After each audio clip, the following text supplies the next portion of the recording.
強敵再戦ハーネストボージャック。And when you're out for your essentials, better be sure mag-observe kayo ng 2 meter sa bawat isa. Yung masasalubong makakatabi nyo. Maliban pa ko doon, dahil kailangan mag-use kayo ng inyong mga kamay for 20 seconds water. And syempre, palakasin nyo ang inyong mga marami nang umiikot, marami nagpo-post. Dapat nyo gawin araw-araw. Kaya nakakatuwa naman, yung mga sinasabi nyo sa posting, yung hindi lang sinasabi natin dito sa ating programa. Sabi, malapit na tayo mag-anibersaryo. May 4 tayo nagsimula.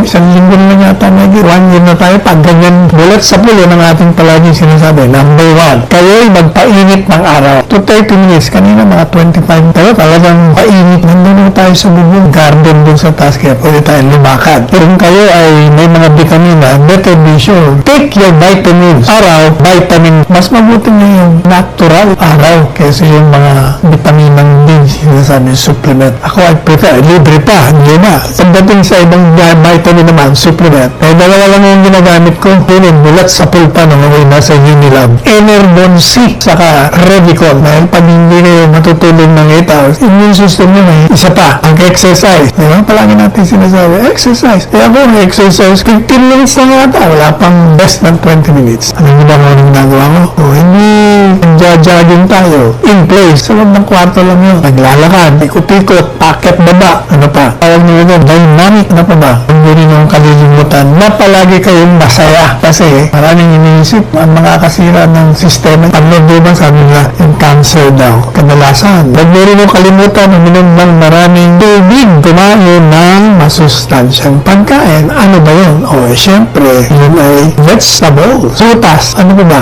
Meron akong ibabagi sa inyo. Ito yung sinasabi ko na isa sa mga posting na nabasa natin. Sa ngayon po rito sa nabasa natin, more exercise, maraming ehersisyo, ang ibig daw pong sabihin, mas less ang risk of developing severe COVID.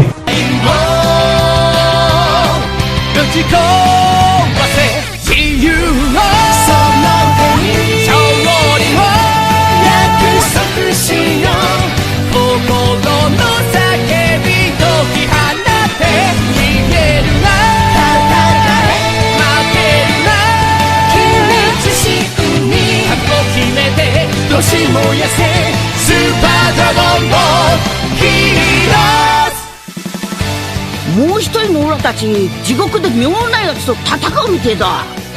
次回スーパードラゴンボールヒーローズ忍び寄る影謎の男ドクター W 絶対見てくれよな。